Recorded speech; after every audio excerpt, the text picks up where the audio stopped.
আজকে যে বিষয় নিয়ে কথা বলবো সেটা তো ক্যাপশনে রয়েছে, কিন্তু তার আগে সেই গল্পে যাওয়ার আগে আপনাদের একটা অন্য গল্প শোনাবো, মহাভারতের গল্প। মহাভারতের 14 নম্বর দিনের, কুরুক্ষেত্রের যে যুদ্ধ হয়েছিল 18 দিনের, তার 14 নম্বর দিনের গল্প দিয়ে আজকে শুরু করব। কুরুক্ষেত্রের যুদ্ধ চলছে, 14 নম্বর দিন। কিছুক্ষণ আগেই সূর্য ডুবে গিয়েছে। একটা চিতা তৈরি হয়ে রয়েছে কুরুক্ষেত্রের মাঠে। ঠিক চিতার একদম পাশে মহাবীর অর্জুন, বা বলা যেতে পারে মহারথী অর্জুন রয়েছেন দাঁড়িয়ে, তার গান্ডীব নামানো রয়েছে। তিনি প্রস্তুত হচ্ছেন ওই চিতায় ওঠার জন্য বা অগ্নি স্নান বা অগ্নি সমাধি করার জন্য। ঠিক তার পাশেই রয়েছেন শ্রীকৃষ্ণ, এক পাশে শোকে ভেঙে পড়া বাকি 4 পাণ্ডব ভাই। কিছুটা দূরে কৌরবরা দাঁড়িয়ে রয়েছেন, উপহাস করছেন, হাসছেন, কারণ অর্জুন চিতাতে চড়ে যাওয়া মানে যুদ্ধের ফলাফল নির্দিষ্ট হয়ে যাওয়া। সেখানেই কুরুক্ষেত্রের যুদ্ধ কার্যত কৌরবদের জয় নিশ্চিত হয়ে যাওয়া।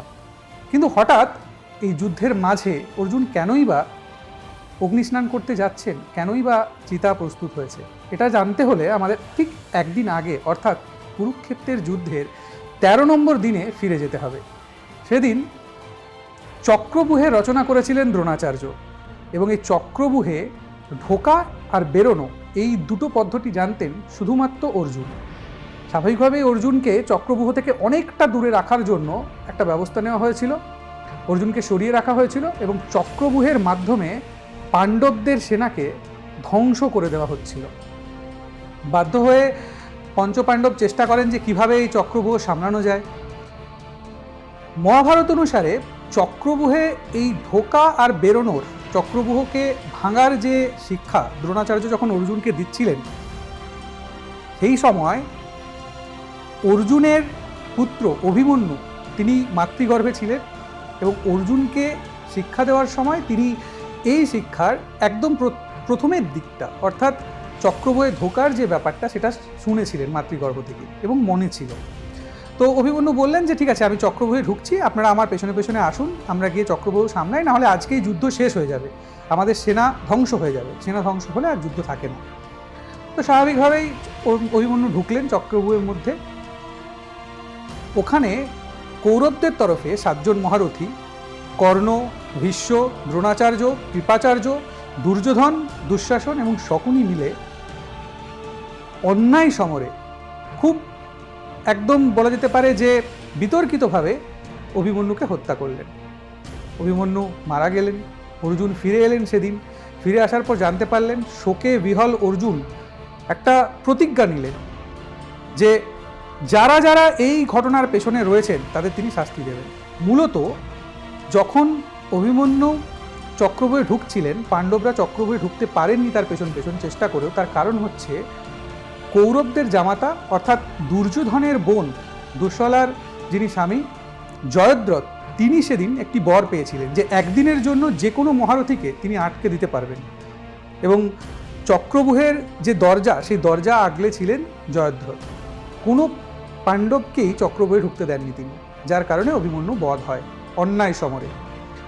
স্বাভাবিকভাবে অর্জুন প্রচণ্ড রেগে যান। রেগে গিয়ে প্রতিশোধের একটা প্রতিজ্ঞা করেন এবং বলেন যে আগামীকাল, অর্থাৎ যুদ্ধের 14 নম্বর দিনের সূর্য ডোবার আগের মধ্যে যদি জয়দ্রথকে তিনি বধ না করতে পারেন, তাহলে তিনি নিজেই অগ্নিস্নান করবেন। এবং ঠিক সেই কারণেই যখন 14 নম্বর দিনে সূর্য ডুবে গেল, অর্জুন চিতা সাজিয়েছেন এবং তিনি এবারে আস্তে আস্তে অগ্নিস্নান করবেন। কৌরবদের শিবির থেকে হাসি চলছে, উপহাস চলছে, অনেকে বলছে যুদ্ধ শেষ। ঠিক সেই সময় একটা মুখ ছবি ভেসে উঠল। জয়দ্রথ তার আগে কোথাও ছিলেন না। শকুনির পরামর্শ মতো জয়দ্রথকে লুকিয়ে দেওয়া হয়েছিল। অর্জুন অনেক চেষ্টা করেন, পুরো পাণ্ডবরা চেষ্টা করেন, কিন্তু কোনোভাবেই জয়দ্রথকে খুঁজে পাওয়া যায়নি। সূর্য ডুবে যায়। অর্জুন প্রস্তুত হন চিতায় যাওয়ার জন্য তার প্রতিজ্ঞা মেনে, এবং সূর্য ডুবে যাওয়ার পরে যখন অর্জুন চিতা প্রস্তুত করে নিয়েছেন, ঠিক সেই সময় কৌরবদের যে ভিড়টা রয়েছে, কৌরবরা যেখানে দাঁড়িয়ে রয়েছেন, সেখানে একটা মুখ দেখা যায়, জয়দ্রথের মুখ। এবং তিনিও হাসতে হাসতে উপহাস করে অর্জুনকে বলেন যে দেখো, আমাকে মারার প্রতিজ্ঞা নিয়েছিলে, তোমাকেই আগুনে স্নান করতে হচ্ছে, তোমাকেই চিতায় চড়তে হচ্ছে। ঠিক সেই সময় হঠাৎ করে দেখা যায় যে অন্ধকার কেটে গিয়ে, সন্ধ্যা কেটে গিয়ে আলো ফুটে উঠছে, সূর্যের আলো ফুটে উঠছে, মধ্য গগনে সূর্য, এবং সবাই দেখতে পান যে সূর্যের ওপর থেকে একটা ছায়া সরে যাচ্ছে, একটা কোনো কিছু চক্রের ছায়া, সুদর্শন চক্রের ছায়া। কৃষ্ণের নির্দেশে যে সুদর্শন চক্র সূর্যকে ঢেকে রেখেছিল, এবং যার কারণেই পুরো জায়গাটায় মনে হচ্ছিল সূর্য ডুবে গিয়েছে, যুদ্ধ শেষ হয়ে গিয়েছে। তারপর যখন জয়দ্রথ সামনে এলেন নিজে থেকেই অর্জুনের চিতায় যাওয়ার দৃশ্য দেখার জন্য, তখন কৃষ্ণের নির্দেশে সুদর্শন চক্র সূর্যের ওপর থেকে সরতে আরম্ভ করলো, দিনের আলো ফুটে উঠল। অর্জুনের প্রতিজ্ঞা তখনও জীবিত, দিন তখনও শেষ হয়নি। পাশুপত অস্ত্রে অর্জুন বধ করলেন জয়দ্রথকে। এই পুরো ঘটনাটা হয়ে যাওয়ার পর শকুনির তরফে একটা বড় অভিযোগ করা হয়। তিনি কৃষ্ণকে এসে অভিযোগ জানান যে আপনি এটা কী করলেন, আপনি তো নিজেকে দেবতা বলেন, মহাপুরুষ বলেন, আপনাকে সবাই দেবতা হিসেবে পুজো করে, আপনি যুদ্ধের নিয়ম ভাঙলেন, আপনি ছল করলেন, আপনি তো বলেছিলেন অস্ত্র ধরবেন না, আপনি ছল করলেন।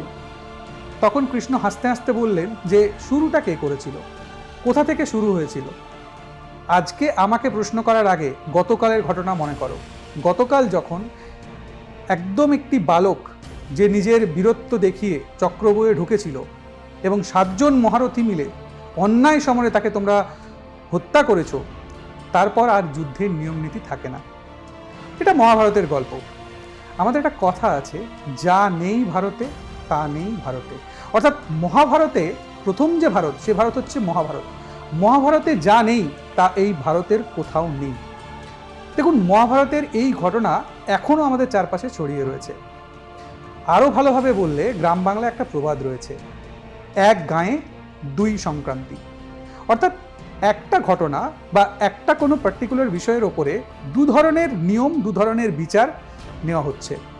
কেন বলছি এত কথা, যেটা ক্যাপশনেও লিখেছি, যাদবপুর বিশ্ববিদ্যালয়ে অশান্তি হয়েছে। 19শে আগস্ট রাত্রেবেলায় রাষ্ট্রবাদী ছাত্র সংগঠন এবং বাম ছাত্র সংগঠনের মধ্যে অশান্তি হয়, মারপিট হয়। পরের দিন সকালবেলায় অর্থাৎ 20শে আগস্ট 2 পক্ষ বিক্ষোভ দেখায় যাদবপুর ইউনিভার্সিটির ভেতরে এবং বাইরে। এই বিক্ষোভ চলাকালীন যাদবপুর ইউনিভার্সিটির 4 নম্বর গেটে একটি প্রতীক ছিল, সেই প্রতীকটি ভেঙে পড়ে। এই প্রতীকটি এঁকেছিলেন বিখ্যাত চিত্রশিল্পী নন্দলাল বসু, এবং স্বাভাবিকভাবেই এই যে প্রতীক বা এমব্লেম ভেঙে যাওয়ার পর একটা গেল রে রে রে রব ওঠে। স্বাভাবিক, খুব স্বাভাবিক, খুব লজ্জার ঘটনা, খুব নিন্দনীয় ঘটনা, যে বা যারাই এটা করে থাকুক, ভয়ঙ্কর ঘটনা।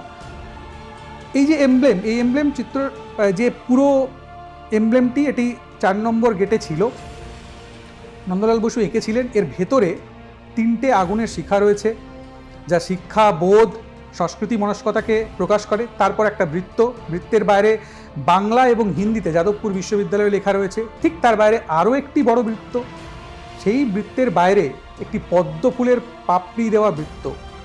এই পদ্ম ফুলের পাপড়ি দেওয়া বৃত্তটাই কিন্তু ভেঙে পড়েছে, এবং তারপর সেটা নিয়ে প্রচণ্ড সমালোচনা হচ্ছে, এবং সমালোচনা হওয়া উচিত। অনেকে ভাবাবেগে আঘাত হয়েছে, অনেকে কষ্ট পেয়েছেন, অনেকে নিন্দা করছেন। কিন্তু আপনারা হয়তো জানলে অবাক হবেন যে একটা ছবি বা প্রতীক নয়, এর আগে নন্দলাল বসুর আঁকা 22টা ছবি একটা জায়গা থেকে উধাও হয়ে গিয়েছে। ভারতীয় সংবিধানের মূল যে খসড়া, তার যে নকশা, সেটা নন্দলাল বসু বানিয়েছিলেন, এবং যখন তিনি এই খসড়া আঁকছেন সেই সময় 22খানা ছবি তিনি এঁকেছিলেন। হঠাৎ করে একদিন ভারতীয় সংবিধানের খসড়া থেকে, বা ভারতীয় সংবিধান, এখন যে কোনো জায়গায় আপনি ভারতীয় সংবিধান কিনুন বা সরকারিভাবে যে ভারতীয় সংবিধানের প্রকাশ করা হয়, তার কোথাও কিন্তু এই 22টা ছবি নেই। কে বা কারা এটা সরালো কেউ জানে না। ভারতীয় সংবিধানের একদম প্রথমে, অর্থাৎ প্রথম খণ্ডের ওপরে সিন্ধু সভ্যতার একটা শিলের ছবি এঁকেছিলেন নন্দলাল বসু। তারপর ওটার ঠিক তৃতীয় যে খণ্ড, অর্থাৎ মৌলিক অধিকারের যে পোর্শন, সেই পোর্শনের ওপরে রাম, সীতা, লক্ষ্মণ এদের বনবাস থেকে ফেরার ছবি এঁকেছিলেন। একই রকমভাবে কোথাও নটরাজের ছবি আঁকা ছিল, কোথাও আঁকা ছিল অর্জুন, কোথাও নেতাজি সুভাষচন্দ্র বোস, কোথাও ঝাঁসি রানী লক্ষ্মীবাঈ। এরকম 22টা ছবি উনি এঁকেছিলেন ভারতীয় সংবিধানের মূল খসড়ায়। হঠাৎ করে একদিন এই খসড়া থেকে সব কিছু গায়েব হয়ে গেল। কে বা কারা গায়েব করলো? ধরুন আপনার যদি যাদবপুর বিশ্ববিদ্যালয়ের যে এমব্লেম ভেঙে যাওয়া সেটা যদি আপনাকে আহত করে, আর 22টা ছবি উধাও হয়ে যাওয়া আপনাকে যদি আহত না করে, তাহলে কিন্তু আপনাকে ভাবতে হবে যে আপনার ভাবাবেগের ভাবনার মধ্যে কোথাও না কোথাও একটু খুঁত রয়ে গিয়েছে। একই রকমভাবে মজার বিষয় হচ্ছে যে শুধু নন্দলাল বসু বলে নয়, বঙ্কিমচন্দ্রের লেখা বন্দে মাতরম সেখানেও কিন্তু কেউ না কেউ এডিট চালিয়ে দিয়েছে। তার পুরো গানটা না নিয়ে ঠিক প্রথম দুটো স্তবক নেওয়া হয়েছে। তার কারণ পরের দিকের স্তবকগুলোতে দেবী দুর্গার আরাধনা রয়েছে। এটাতে কারণ নাকি ভাবাবেগে আঘাত লাগতে পারে, কোনো এক ভোট ব্যাংক নাকি আহত হতে পারে। কিছুদিন আগে এ নিয়ে একটা বিতর্ক হয়, পার্লামেন্টেও এ নিয়ে আলোচনা হয় এবং বলা হয় যে এই 22টা ছবিকে ফেরাতে হবে সংবিধানে, কারণ সংবিধানের মূল খসড়া এগুলো ছিল। তখন কংগ্রেসের তরফে বলা হয় যে না, ওটা সরিয়ে দেওয়া হয়েছে, কারণ ছবি দিয়ে কি হয়, সংবিধানের যে মেন বিষয়বস্তু সেটা তো রাখা হয়েছে, ছবি সরিয়ে দেওয়া হয়েছে, এটা নিয়ে বিতর্ক করার কোনো জায়গা নেই। তো আমি এই নিয়ে প্রচুর আলোচনা দেখছিলাম সোশ্যাল মিডিয়াতে, এবং মজার বিষয় হচ্ছে জেনজিরা বা বিভিন্ন জেনারেশনের মানুষ তাদের মত রাখছেন। সেখানেই একজনের একটা মত দেখলাম, খুব ইন্টারেস্টিং, এটা আমার মত নয় কিন্তু। তিনি লিখেছেন যে যাদবপুর বিশ্ববিদ্যালয়ের এই যে এমব্লেম বা প্রতীক কে ভেঙেছে, এটা তারাই ভেঙেছে যারা ভারতীয় সংবিধান থেকে নন্দলাল বসুর 22টা ছবি বোধহয় সরিয়ে দিয়েছিলেন। এরকমই আড্ডা নিয়ে আবারও ফিরবো, দেখতে থাকুন নিউজ 18 বাংলা।